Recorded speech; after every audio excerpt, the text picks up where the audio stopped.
Baba wetu Yesu Kristo, tunakushukuru na tunakuinua wewe Mungu wetu na wewe mfalme wetu. Upendo wako ni wa ajabu na nguvu zako ni za milele. Asante ni kwa sababu wakati ule tulikuwa katika dhiki na maonyo, yani mambo mengi yalikuwa yametufunika. Wakati ule mioyo yetu ilikuwa imefungwa katika mambo isio na amani ndani yetu. Bwana wetu Yesu Kristo ulitufungua na ukatupa mwelekeo na ukatupa njia na ukatupa uwezo na ukaweza kufanya mawazo yetu iweze kutambua mapenzi yako kila wakati. Asante ni kwa sababu siku ya leo tumefanyika kuwa watumwa wako wewe Kristo. Sisi tulitoka katika utumwa wa ulimwengu, utumwa wa kisetani tulitoka ndani yake.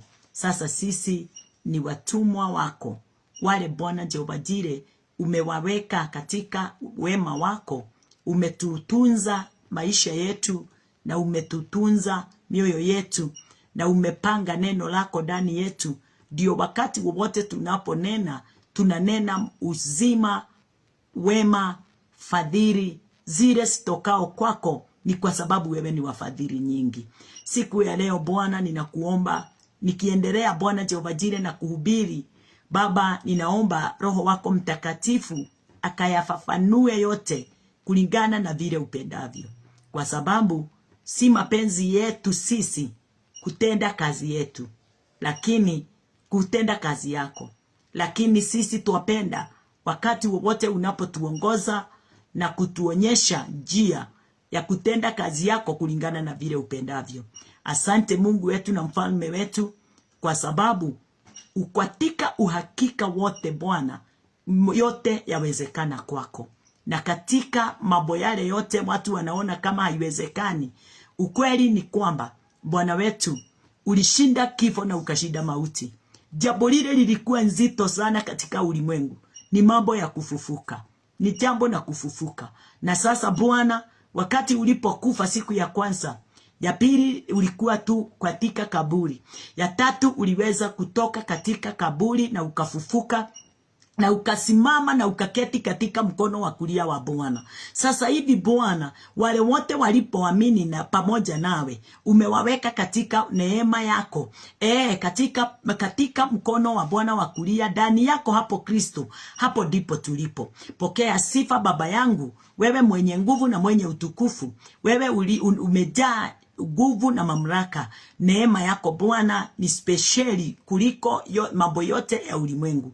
Wale waabuduo sanamu za kila aina katika maisha yao, kulingana na neno lako Bwana, unazungumzia moyo wangu ukiniambia ya kwamba kupitia neno lako wanafanana na hiyo miungu wanayoinama mbele yake. Na sisi Bwana, tunapoinama mbele yako mtakatifu, umetupa kibali cha kufanana na wewe. Jehova, ninawaombea watu wote mfalme, wakaweze kujua na kuelewa mapenzi yako. Neno lako Bwana liweze kuwa ndio ama mwongozo wao, nuru yao ndani yao Bwana, na ndio waweze kutoka katika mambo ya kudhania wala Jehova Jire ya kukaa katika maficho. Ni kwa sababu sisi umetufichulia kila kitu kile Bwana Jehova Jire kilikuwa kinafaa kufichuliwa wale Bwana unaowapenda. Na ni kwa sababu unaupenda ulimwengu wote, ulimtoa mwana wako wa pekee, ndio yeyote yule atakayemwamini aweze Bwana Jehova Jire kuokolewa na kupewa nguvu na uwezo na mamlaka. Ninaomba Bwana Jehova Jire watu wote waweze kutambua siri hii, na ndio Bwana watu waweze kusimama katika upendo wako na katika nguvu zako. Pokea sifa. Ninakomesha kila ngome sinaweza kujinua juu ya neno lako, ninaziweka chini ya miguu yetu. Neno lako ni lazima liweze kuwa juu ya kila kitu. Amani Bwana Jehova Jire, ama faith, imani, lazima Bwana Jehova Jire inuke juu ya kila kitu, ndio sisi wote tuweze kuamini pamoja na kutenda pamoja kulingana na vile upendavyo. Na ni katika jina lako Yesu Kristo tunaomba sisi wote Bwana, na tunaamini. Asante Mungu wetu na Baba wetu, nikijua ya kwamba mambo yote itafanyika kikamilifu. Bwana asifiwe.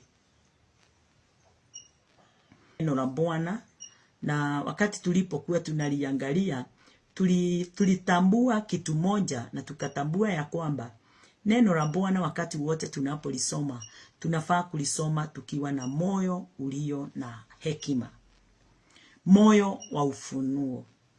Na wakati ule nilikopokuwa ninaangalia neno, niliona nikilisoma neno, nilitambua ya kwamba ufunuo si ufunuo tu. Ufunuo si kusema ufunuo. Revelation si kusema tu revelation. Revelation ni Christ. Christ ndiye our revelation. Na wakati Kristo amepata nafasi na upenyo ndani yetu, anafanya tuweze kuwa na ufunuo kamili. Na wakati tumepokea ufunuo wake, tunanena mapenzi yake. Ni kwa sababu ufunuo wake katika kupitia Roho wake Mtakatifu akiingia ndani yetu, anatufafanulia yale Kristo aliyoambia mitume ya kwamba wakati mtaondoka kuhubiri, muwajulishe watu wote, katika kitabu ya Mark 16:15 na katika kitabu ya Matthew 28 from 18. Katika hiyo Mark 16:15 inasema ya kwamba, wacha nikuonyeshe vile inavyosema, sababu ni vyema kuifungua. Ndio tusiende na mambo yetu, tusihubiri vitu vyetu, tuweze kuhubiri. Mark 16:15.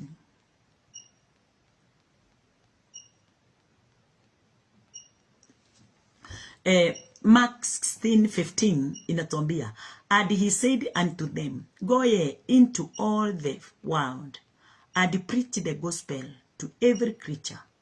Akamwambia, enendeni ulimwenguni mwote, mkaihubiri injili kwa kila kiumbe. Number 16. He that believeth and is baptized shall be saved, but he that believeth not shall be damned. Na aaminie na kubatizwa ataokoka, asiyeamini atahukumiwa. Number 17.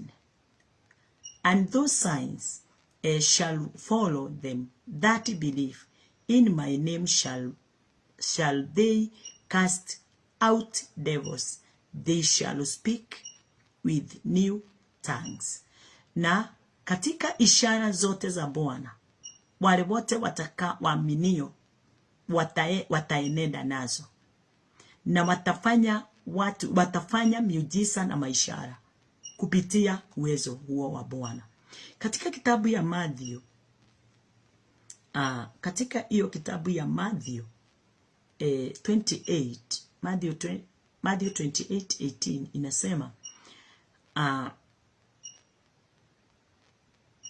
at the 19, Matthew 28:19, go ye therefore and teach all nations, baptize them in the name of the Father and of the Sons and of the Holy Spirit. Number 20 inanifurahisha sana, sababu inanitoa katika mawazo yangu, inanitoa katika pendo langu, inanitoa katika mahubiri ya ulimwengu ama mahubiri ya wanadamu. Number 20 inanifurahisha sana, na ikafanya niweze kutambua hakuna awezaye kuhubiri kama hajajua na hajasikiliza na hajatambua na yale yote Kristo aliyoyahubiri wakati alipokuwa ulimwenguni. Sababu kile Yesu aliwaambia mitume ni ya kwamba, teaching them to observe all things whatsoever I have commanded you, always, every unto the end of the world. Amen. Na kuwafundisha kuyashika yote niliyowaamuru ninyi, na tazama, mimi nipo pamoja nanyi siku zote hata ukamilifu wa dahari. hata ukamilifu. Bwana asifiwe. Mimi niko pamoja nami. Hivyo ndivyo Yesu aliwaambia. Namba 2 akasema ya kwamba muwahubirie yale yote nimeshamhubiria nyinyi, yale yote mmetoa kwangu. Yesu hakuwapatia ruhusa ya kutoa kitu chochote ndani yao, na ninashukuru sana. Haleluya. Na ndio tuko katika ile law is not for the laziest people. Law is not for the laziest people. Sababu Kristo yeye hakuhubiri sheria ile Musa alihubiri. Yesu alihubiri jambo moja: kufa, kusikwa na kufufuka. Na hiyo kufa kwake, kusikwa kwake na kufufuka kwake, nini kulionyesha? Kulionyesha rafu, upendo. Na njia gani? Sababu Kristo hakukubali kuchagua mtu yeyote yule. Alikufia ulimwengu mzima. Aliwafia watu wote. Alifungua watu wote kutokana na dhambi. Alifungua watu wote kutokana na mauti. Alisamehe watu wote vile walivyo. Sababu katika ulimwengu alikuta watu wote wakiwa wafu. Watu walikuwa wafu wote.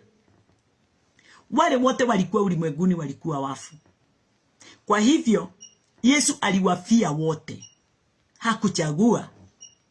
Lakini tukiangalia in the Old Testament, ilikuwa ya kwamba jicho litoke jicho, upanga utoke upanga, kifo kitoke kifo. Kwa hivyo Old Testament, katika sheria ile Musa alikuja nayo, ilinena mauti, ilinena destruction. Lakini Christ wakati alipokuja alinena uzima. Na ndio siku ya jana tukaangalia katika kitabu ya John 1:17. Musa alikuja na sheria, naye Yesu akakuja na nini? Bwana asifiwe. Yesu alikuja na kweli na uzima. Yesu mwenyewe alikuja na kweli na uzima. Na ndio unaona hata wakati yule mwanamke alisikwa akizini, aliletwa mbele ya Christ, hakuuawa. Yesu alifunja hiyo sheria mara moja, kwa sababu yeye hakuleta kifo, yeye alileta uzima, watu waweze kuishi. Na ndio kifo kile kilikuwa tumewekewa kiweze kutumaliza. Yesu akasimama katika mwanya kwa kukufa kwa niaba yetu. Alikufa ni kwa ajili yetu sisi. Hakukufa kifo chake, alikufa kifo chetu. Ndio sisi atuokoe kutokana na kifo chetu, kutokana na dhambi na mauti ile iliyokuwa ndani yetu. Haleluya. Namshukuru Baba yangu, namtukuza Mfalme mwenye nguvu na mwenye uwezo, yeye aliye na haki na utakatifu. Yeye upendo wake hauwezi fananishwa wala kulinganishwa na kitu chochote cha ulimwengu. Yesu akasema ya kwamba hata kama wameniua, wasamehe, hawajui watendalo. Tena hawajui nani wanaua, na hawajui kwa nini wameniua. Yesu akaleta usalama wote katika ulimwengu, kwa sababu kile kilimleta Yesu ulimwenguni kilikuwa kitu kimoja tu: kufa kwake. Kufia watu walio na dhambi katika ulimwengu tulio ndani yake. Kifo cha Yesu kikatufungua sisi wote, kikatuweka uhuru sisi wote, na kikatuondoa katika kazi yetu sisi, na kikatuingiza katika kazi yake. Tumeokolewa kwa neema, sio kwa kazi yetu. Haleluya. Tumeokolewa kwa neema kupitia mtu mwingine. Yule aliweza kuchukua hiyo nafasi na jukumu hiyo, akatuokoa kutokana na kifo. Huyo ndiye mwana wa Mungu, Kristo Yesu. Yule alikataliwa na watu wote, wakamfanya kuwa mwenye dhambi kwa sababu hawakumpenda. Yesu, ninakupenda. Neno lako linaniambia ya kwamba wewe ndiye ulitangulia kunipenda, ukaweka huo upendo ndani yangu kwa njia ya kunifia. Na wakati ulipokufa, nami nikaamini hiyo kifo chako, ulinisaidia kuingia ndani yako na wewe ndani yangu. Siku ya leo tumefanyika kuwa mmoja, na ndio ninahubiria watu waweze kujua kile kinahitajika katika maisha yetu ni kuwa pamoja na Kristo, yeye aliye na uwezo na nguvu na mamlaka ya kutoa watu katika kifo na katika mauti, katika dhambi. Jana tukawa tumefika katika kitabu na tukasema ya kwamba tutakuja tuweze kuendelea pamoja nayo, kwa sababu tuliona na tuliangalia neno siku ya jana. Part 2 yetu ya siku ya leo, law is not for the righteous people. Nataka tuweze kuendelea na kuangalia ni sio ya watu wenye haki namna gani. Sio ya watu wenye haki namna gani. Bwana asifiwe. Na ndio unaona, kwa sababu watu kuwa chini ya sheria ya Musa hawataki kufanya kazi ya Mungu. Sababu kazi ya Musa inawapeleka tu katika kazi zao, na inawadimandi sana. Kwa hivyo hata hawatambui vile wanafaa kufanya. But wakati ule mtu ameingia ndani ya Kristo, ile demanding ndani ya sheria ya Musa inaondolewa. Yesu yani tunaingia katika nafasi ya receiving. Yesu alikuja kutupa uzima na kweli, uzima wa milele. Lakini Musa alikuja kudemand uzima wetu, atuue kupitia sheria. Wacha tuangalie. Tulisoma, nitasoma mahali tulisoma, alafu tuweze kuendelea na ile mstari mwingine.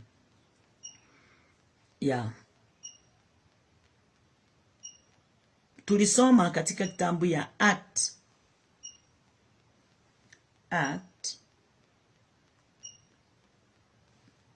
15:10.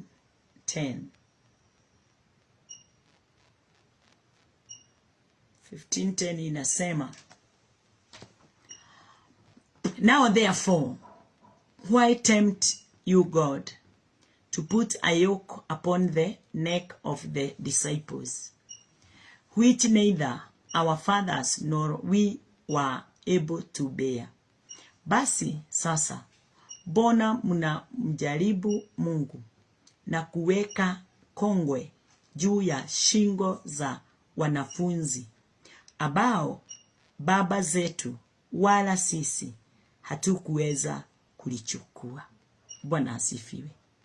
Ile sheria wakati sheria ilipokuja in Old Testament, hata mababa wetu wale forefathers hawakuweza kuitimiza. Kwa nini? Kwa sababu neno linatuambia yeyote yule ako chini ya sheria akivunja moja amevunja zote. Baadhi ya zile sheria tulipewa ni sheria 10, na ndani ya hizo sheria 10 ilikuwa ina demand kutoka kwetu. Kwa hivyo kila mtu alikuwa anajaribu ndio aweze kutimiza ile demand inahitajika, lakini watu wote walishindwa. Watu wote ulimwenguni walishindwa.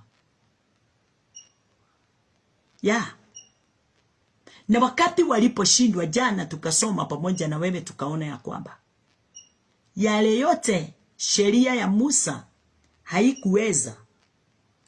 Kristo alikuja ndio aweze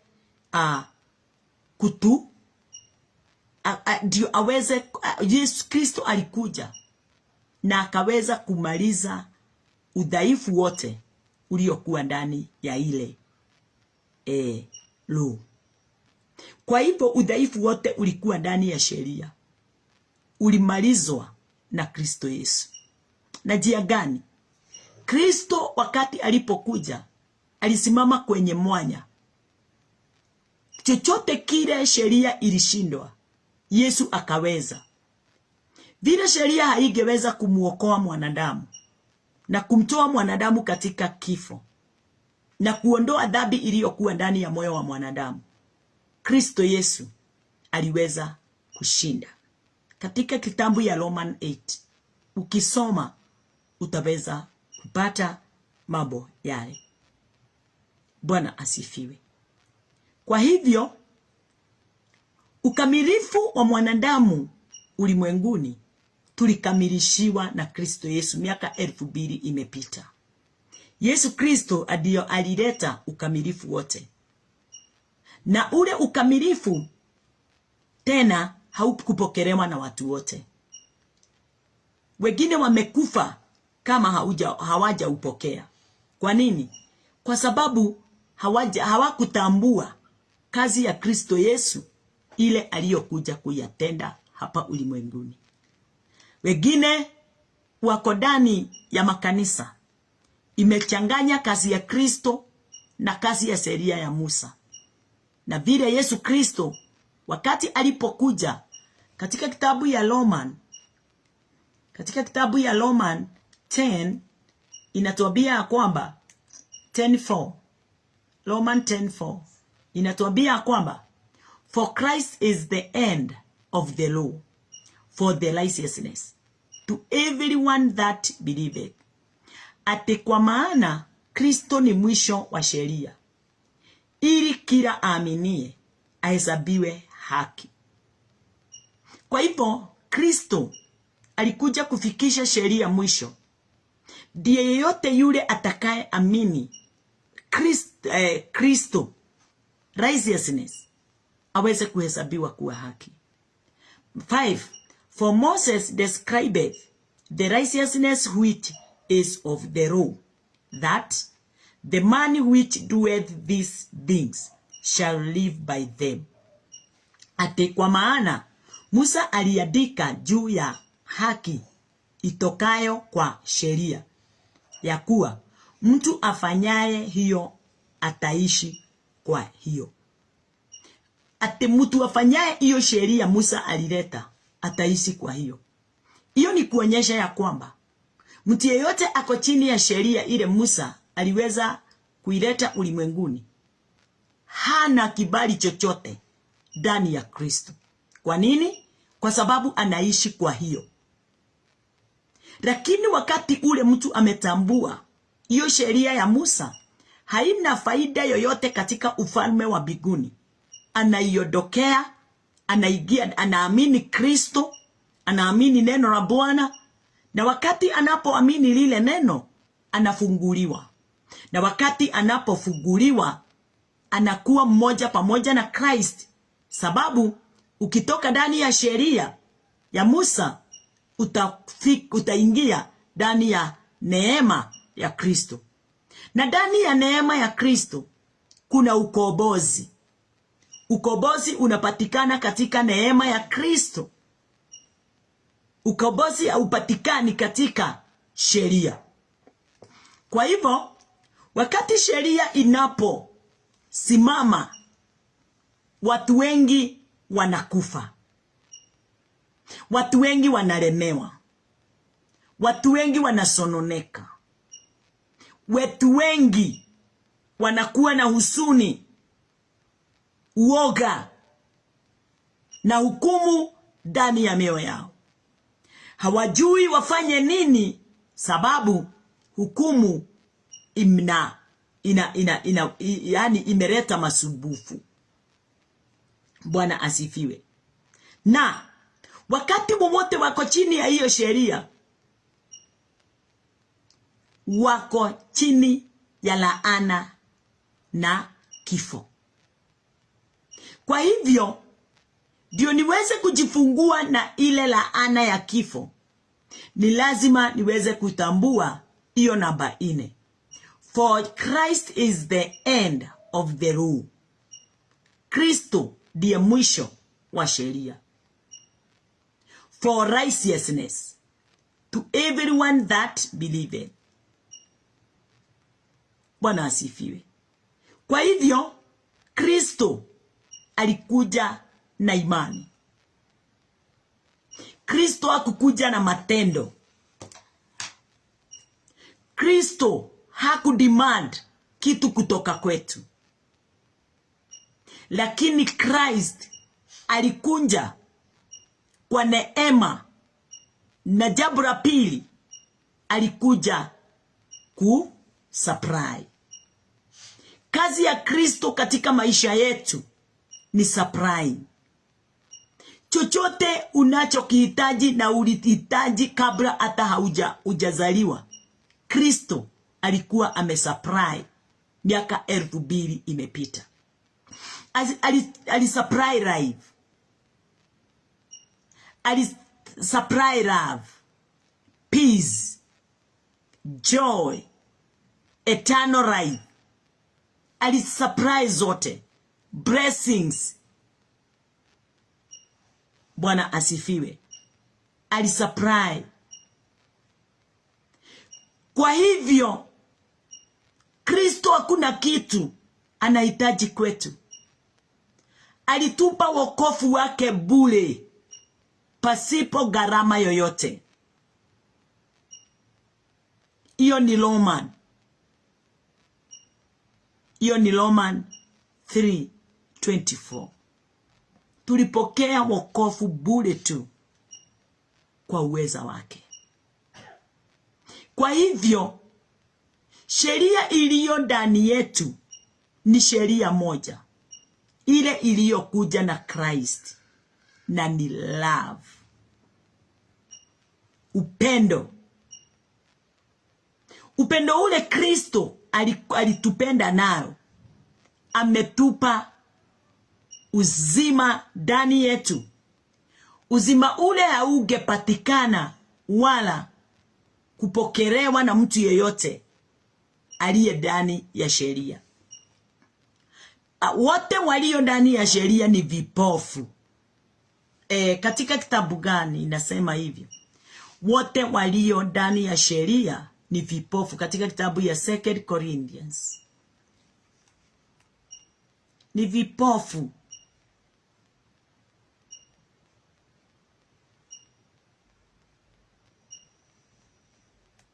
Hallelujah.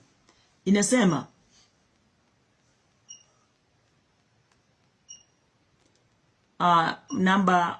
number 14.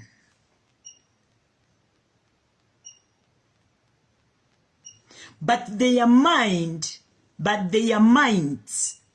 were blinded.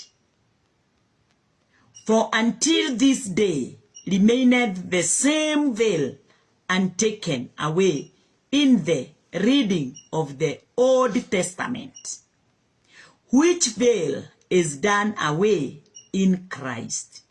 Kiswahili.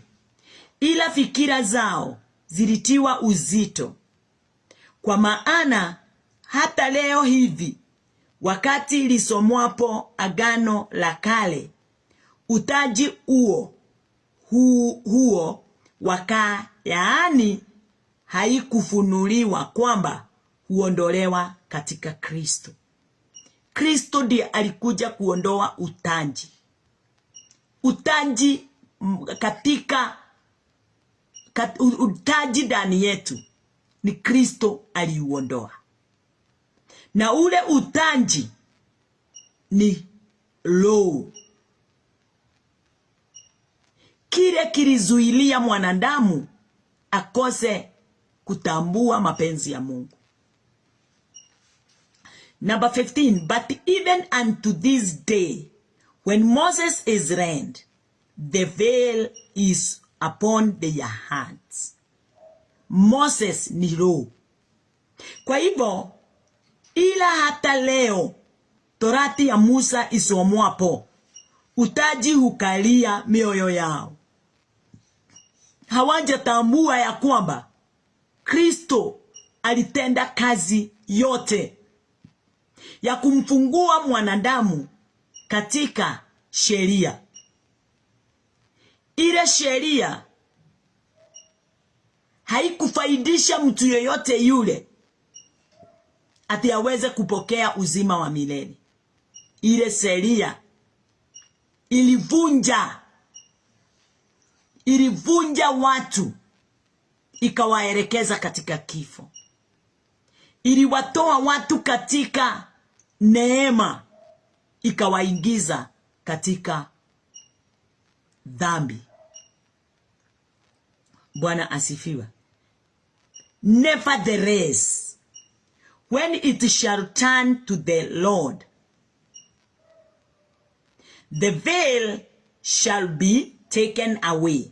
Lakini wakati wowote watakapo mgeukia Bwana, ule utanji huondolewa. The veil, the rule,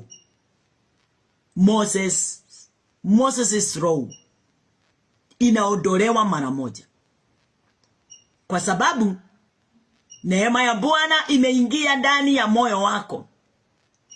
Uzima wa Bwana umepata upenyo ndani yako. Hallelujah. Na inasema 17, now the Lord is that spirit.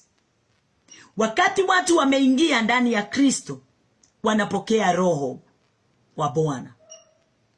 Wakati wako chini ya sheria, hawawezi kupokea roho, sababu hawajatoka katika kazi zao, their works. Wako tu chini ya mamlaka yao, ya mamlaka ya ulimwengu, mamlaka ya mwanadamu, na ndio mamlaka ya sheria ya Musa. Lakini wakati tu umeondoka ndani ya hiyo sheria, mara moja Roho Mtakatifu anaingia ndani yako. Sababu ni gani? Umemtambua Kristo na kazi yake.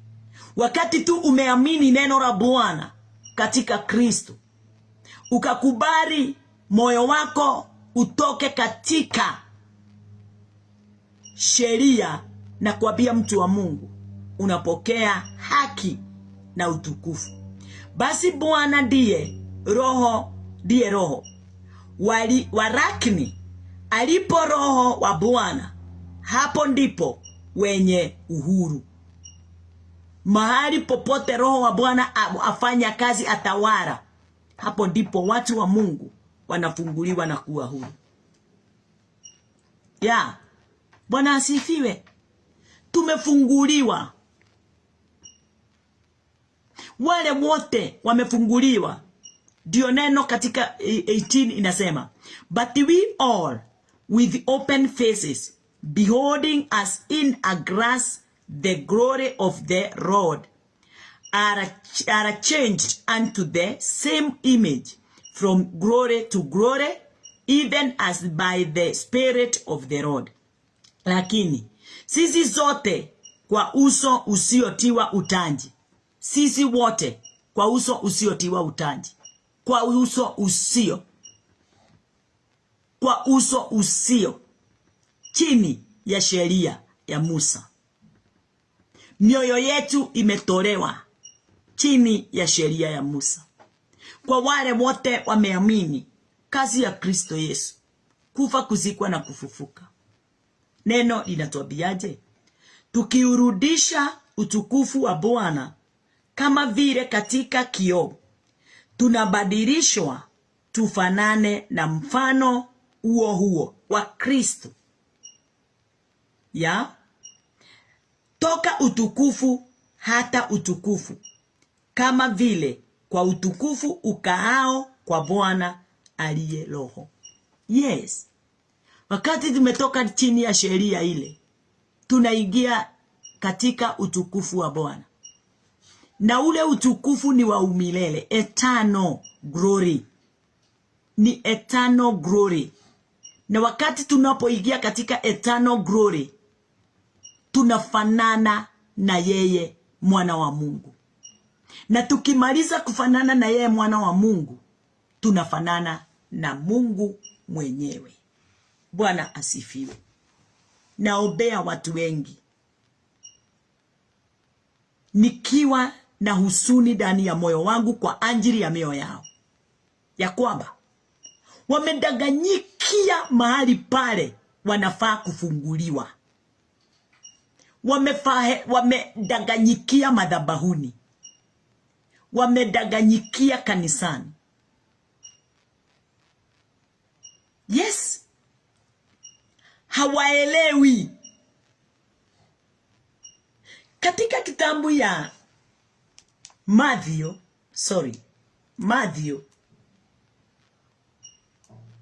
nitakusomea Matthew, acha niangalie, nikuonyeshe. Watu wengi wamedanganyika chini ya mamlaka ya watumishi wao. Wamefika kuwa watu wasio na uwezo wowote katika Bwana, kwa sababu tayari wameshandanganyika. Katika kitabu ya Matthew 23, katika kitabu ya Matthew 23, mstari wa 15,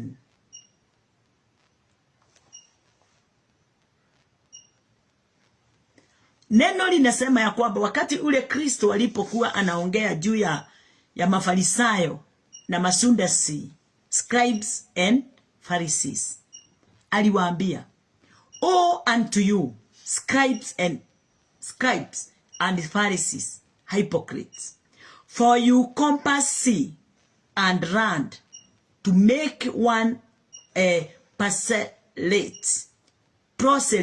proselyte, and when he is made, you make him twofold more the children of hell than yourself." Hebu tusikie Kiswahili. "Ate ole wenu waandishi na Mafarisayo wanafiki, kwa kuwa munazunguka katika bahari na nchi kavu, ili kumfanya mtu mmoja kuwa mwongovu." Sio kuokoka, kuwa mwongovu. "Na akiisha kufanyika, mnamfanya kuwa mwana wa jehanamu mara mbili zaidi." Huyu ni mtu gani? Scribes and Pharisees ni preachers, the servants of God. Na wakati ule wasungukao ulimwengu huku na kule, ati wameenda kuokoa watu. Bwana asifiwe. Wameenda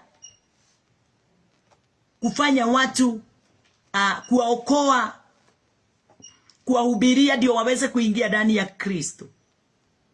Badala ya kuwaokoa, wanawapelekea sheria. Na mara moja umepewa sheria, mara moja umefundishwa, jambo lolote lile haihusiani na kazi ya Kristo, umetupwa. Sababu jana tuiangalia na wewe, manabii na sheria yenyewe ilinena kuhusu Christ, ilishuhudia kazi ya Kristo.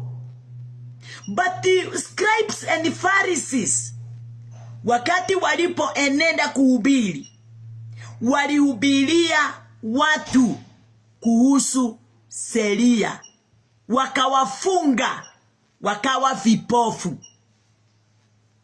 wakawaelekeza na njia isiyohusika na mapenzi ya kazi ya Kristo. So kwa sababu ya ile kuhubiliwa pasipo neema ya Kristo na kazi ya Kristo, kufa, kuzikwa na kufufuka. Yesu tumesoma na wewe katika kitabu ya 28 Matthew mstari wa 20. Yesu aliwatuma akawaambia, enendeni mkawahubirie yale yote nimemfundisha nyinyi. Kwa hivyo wasinene kitu nje ya yale Yesu aliyowafundisha. Na kitu ya kwanza tunafaa kuelewa na kutambua ni hii: Yesu aliwafundisha juu ya kufa kwake, kuzikwa kwake na kufufuka kwake, na vile aliweza kutoa ulimwengu katika kifo. Alitoa ulimwengu wote katika kifo. Bwana asifiwe. Na akasema ni kwa wote walioamini aliwafanya kuwa wana wa Mungu. Sio wale wote walioamini sheria. Sheria ndiyo ilikuja ikiwa kifungo kikuu sana katika ulimwengu tulio ndani yake. Ni kwa nini? Kwa sababu sheria haikupeanwa na Mungu. Sheria ilitokana na Musa. Sheria haikuwa mapenzi ya Mungu. Mapenzi ya Mungu ilikuwa watu wote waweze kuokolewa, watoke ndani ya sheria. Number 2. Sheria ilikuja kwa sababu Waisraeli walimkataa Mungu. Walikataa kuongozwa na Mungu, wakajichagulia Moses aweze kuwaongoza. Ukifuata wedani utakuta hizo messages YouTube. Katika YouTube utakuta na Wedani TV utakuta hizo messages zote. Walikataa. Waliambia Musa, hapana Musa, hatutaki kumsikiliza yeye. We enda umsikilize. Katika kitabu ya Deuteronomy, enda wewe umsikilize, na Leviticus, Exodus. Ukisoma utaweza kuelewa na kutafuta na kutabua mambo vyema ya vile Mungu upendo wake ulikuwa aweze kujiongozea watu wote, aweze kuwapeleka watu wote, aweze kuwanenea watu wote, kujifundishia watu wote. Bati wana wa Israeli wakati walitolewa katika mji wa Misri na kufika katika wilderness, walikataa Mungu aweze kuwaongoza. Wakaambia Musa, enenda mwambie chochote atahitaji, atataka kwetu, akwambie na sisi tutayafanya. Hatutaki yeye aweze kutuongoza. Akituongoza sisi tutakufa. Hivyo ndivyo walimwambia Musa. Watu wa Mungu, hata siku ya leo watu wengi hawataki mwongozo wa Mungu, wanataka mwongozo wa mapastors. Na ndio tunaona wakati tunaposoma, ole wenu waandishi na mafarisayo wanafiki, kwa kuwa mnazunguka katika bahari na nchi kavu, ili kumfanya mtu mmoja kuwa mwongovu, na akiisha kufanyika mnamfanya kuwa mwana wa jehanamu mara 2 zaidi kuliko ninyi wenyewe.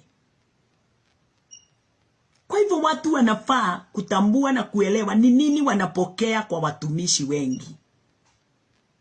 Sababu nimekwambia kwamba watu wamepokea madhabahuni kifo. Watu wamepokea madhabahuni dhambi. Imeendelea tu na kuongezeka ndani yao. Kwa nini? Kwa sababu badala ya watumainie Christ wametumainia man. Badala ya watu kutumainia Christ, wametumainia churches. Kristo hakusema you churches. Kristo hayuko ndani ya denominations. Kristo yu ndani yangu na yu ndani yako. Kristo tunampokea kwa imani ya kazi aliyoifanya. Kuiamini, kukaa chini, kufundishwa, kuelekezwa vyema na wale wanaotambua kazi yake. Bwana asifiwe. Haleluya. Ni kwa imani sisi tumeokolewa. Na hiyo imani haikuwako bereni. Imani ilikuja na Christ. Moses alikuja na works, naye Christ alikuja na faith.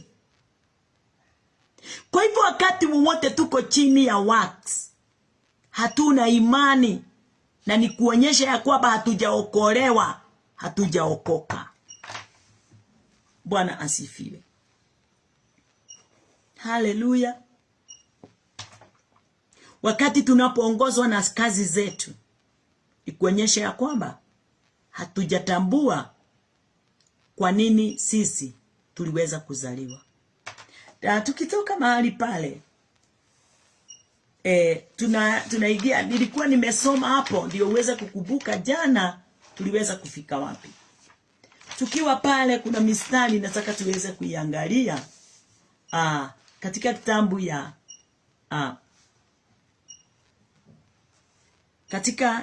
ya Galatians 2:21. Wacha tuangalie alafu tuingie katika ingine. Galatians 2:21. Mstari wa 21. Inasema, I do not frustrate the grace of God, for if righteousness come by the law, then Christ is dead in vain. Ate sibatiri neema ya Mungu, maana ikiwa haki hupatikana kwa njia ya sheria, basi Kristo alikufa bure. Bwana asifiwe. Watu wengi wako katika hiyo nafasi ya kuonyesha kazi ya Kristo ile aliyoifanya miaka 2000 imepita ni ya bure. Haleluya. Kazi ile aliyoifanya tunaonyesha ni ya bure. Badala ya tuweze kujua na kutabua ya kwamba Yesu alikuja ndio aweze kututoa katika udhaifu ule. Sheria ile ilikuja bereni haigeweza, ilishindwa. Na wakati iliposhindwa katika kitabu ya Roman 8:2, wakati iliposhindwa ndio tuweze kujua kifo cha Yesu si bure, na tuweze kuelewa nayo sheria iliweza ama ilishindwa. Katika kitabu ya Roman 8 mstari wa 2 inasema, for the law of the spirit of life is in Christ Jesus had made me free from the law of sin and death. Law of sin and death, lazima utake kujua na utamani sana. What is law of sin and death? Nini hiyo inaitwa law of sin and death? Ni law of Moses. Ilileta dhambi na mauti. Bwana asifiwe. Number 3. For what the law could not do, in that it was weak through the flesh, God sending his own son in the likeness of sinful flesh, and for sin, condemned sin in the flesh. Mungu alimtuma mwanae wa pekee anje ndio aweze kuyatimiza kikamilifu yale yote sheria ilishindwa na kufanya. Kwa hivyo sheria ilishindwa na kutufungua sisi, ilishindwa na kufungua mwanadamu. Kristo ndiye alitufungua kupitia kufa, kuzikwa na kufufuka, akatufanya kuwa huru. Number 4, that the righteousness of the law might be fulfilled in us, who walk not after the flesh, but after the Spirit. Ili maagizo ya Torati yatimizwe ndani yetu sisi, tusienende kwa kufuata mambo ya mwili, bali mambo ya sheria ya roho. Kwa hivyo mtu yeyote yule aliye chini ya sheria ya Musa anafuata mambo ya mwili. Na ujue ya kwamba Yesu alikuja na roho na kweli, akatupa uzima ule ulio ndani yake. Uzima na kweli ndizo Yesu alikuja nazo, na ndani ya ule uzima kulikuwa na roho ule, Roho Mtakatifu wa Bwana. Watu wote wale wafuatao mwili, akili zao ni watu wa mwilini. Watu wafuatao akili zao ni watu wa mwilini.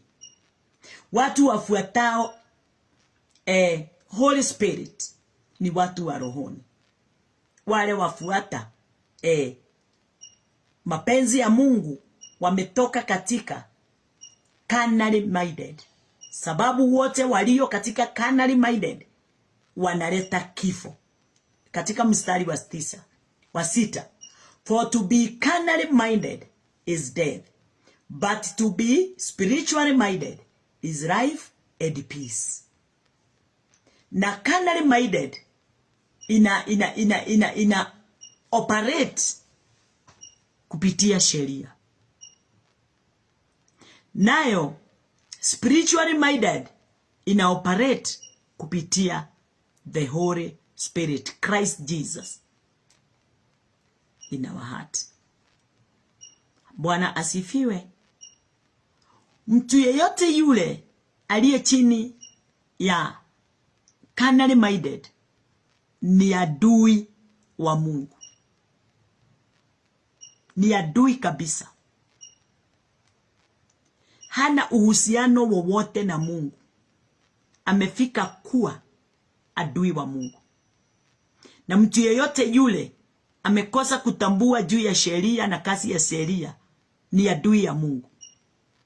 Na adui wa Mungu ni wale wote wamekataa kuamini kazi ya Kristo. Wale wamekaa katika kujiamini na kujifuata. Wale wameamini denominations, churches, their servants, pasipo kutambua kile kimefichwa ndani ya neno lile tunahubiriwa ndani ya hizo makanisa. Sababu maana ya kukusanyika pamoja ituweze kuelekezwa, kufundishwa, ndio tuweze kutambua siri ile imefichwa ndani ya Kristo Yesu in the Old Testament. Kwa hivyo in the Old Testament watu wengi wamefanyika kuwa sin bearers. Bwana asifiwe. Na kifo kinazungumza ndani ya maisha yao na mioyo yao. Katika lile neno tumelisoma, nataka tuangalie katika Galatians 5. Katika kitabu ya Wagalatia 5 tulikuwa tumeangalia Wagalatia 2:21. Sasa nataka tuangalie Wagalatia 5:4. Inasema Christ is become of no effect unto you, whosoever of you are justified by the law. You are fallen from grace. Ate mumetengwa na Kristo, ninyi mkaao kuhesabiwa haki kwa sheria. Mumeanguka na kutoka katika hali ya neema. Wote walio chini ya sheria, neno linasema wameanguka, wametoka katika neema ya Bwana. For we through the Spirit wait for the hope of righteousness by faith. Maana sisi kwa roho tunalitazamia tumaini la haki kwa njia ya imani. Bwana asifiwe. Ati inasemaje tena? Ati maana sisi kwa roho tunalitazamia tumaini la haki kwa njia ya imani. Sio kwa njia ya sheria. Sio kwa njia ya works. Ni katika njia ya imani. Number 6. For in Jesus Christ neither circumcision availeth anything, nor uncircumcision, but faith which worketh by love. Mtu atahili asitahili, na awe na imani, ametosha katika Bwana. Kwa sababu kutahili kuliko kwema ni yule mtu ameingia katika imani. Imani ndani ya Kristo. Imani moyoni. Sio kutahiri kunafanya mtu aweze kujulikana yeye amekuwa mtu mzima. Utu nzima hauonekani na mambo yoyote itokanao na mwili. Utu nzima unaonekana kutokana na imani ndani ya kazi ya Kristo. Katika kuamini Kristo, mtu amehesabiwa kuwa mwenye haki na umehesabiwa kuwa wise. Umehesabiwa kuwa na knowledge ya Christ. Bwana asifiwe. Sio kutahiri wala kutotahiri. Ametahiri akiamini kwa Kristo, amekuwa mmoja pamoja naye. Asiyetahiri akiamini amekuwa mmoja pamoja na Kristo. Kwa hivyo ametahiri na asiyetahiri na Kristo wamefika kuwa mtu mmoja. Bwana asifiwe. Kile kinaangaliwa kulingana na neno la Bwana ni faith. Ni faith in Christ Jesus. Hallelujah. Bwana asifiwe. Namshukuru Bwana Mungu wangu kwa siri ya ajabu ameyafunua na kuyanena katika moyo wangu na kunifundisha mwelekeo wake na kazi yake kulingana na vile apendavyo yeye mwenyewe. Bwana asifiwe. Mahali pale ninaangalia katika kitabu ya 1 Corinthians. 1 Corinthians inatuambia 1 Corinthians 15.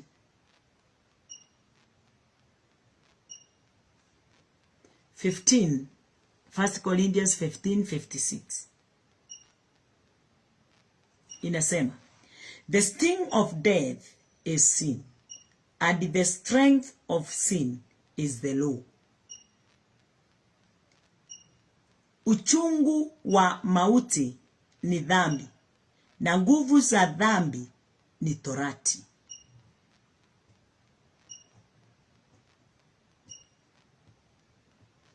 Pasipo torati hakuna nguvu za dhambi.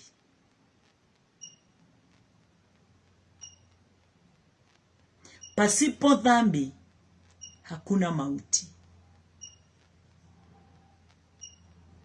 Pasipo sheria hakuna mauti na hakuna dhambi. Hallelujah. The sting of death is sin, and the strength of sin is the law. So God is not found in the law.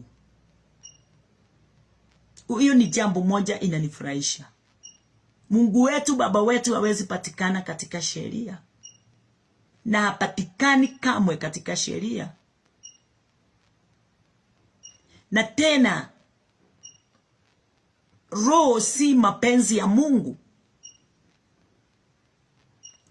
The law are not God's demand. Again, Bwana asifiwe. Kwa hivyo wakati wowote tunapokuwa tumekaa katika sheria, tunakuwa tunajitegemea sisi kwa sisi. Kwa sababu gani? Demand ya sheria, nani alikutana nayo? Demand of sin, nani alikutana nayo? Christ, sio wewe. Jesus met the demands of sin, na akaweza kuondoa dhambi yote, tukafunguliwa, tukawa huru. Kwa hivyo demand of sin is death. Na kwa sababu sin tulikuwa nayo, na Yesu akaja ulimwenguni akasema, hawa watu hawatakufa, nitawafia kwa sababu ya dhambi zao. Na kwa sababu dhambi ina demand death, Christ alisimama katika mwanya wa kutukufia sisi. Na wakati alipokufa kwa ajili yetu, kwa niaba yetu, sisi ndio tulikuwa tunafaa kufa. Wakati Christ alilipa hiyo demand, alikufa msalabani. Kwa hivyo tunahubiri nini? Tuhubiri kufa, kuzikwa na kufufuka kwa Yesu katika msalaba. Sababu ni kwa sababu gani? Yeye ndiye alilipa the wages of sin. Yeye ndiye alikufa kwa ajili ya dhambi yetu sisi wote, na akalipa hiyo wages, kwa sababu yeye ndiye alikita, alisimama kwenye mwanya wa kulipa hiyo wages. Bwana asifiwe. Hallelujah. Kwa hivyo God in Christ, Mungu akiwa ndani ya Kristo, alitulipia deni, alitufia, alituondolea hali yoyote ile ilikuwa inaotulenga ndio tuweze kufa pasipo neema. Na pendo la Mungu na kipawa cha Bwana kile amempa mwanadamu is eternal life through Christ Jesus. Through Jesus Christ. Kupitia kufa kwa Yesu Kristo tumepewa kipawa. Bwana asifiwe. Kinaitwa eternal life. Kupitia kifo chake tumepewa kipawa kinachoitwa eternal life. Matthew 26.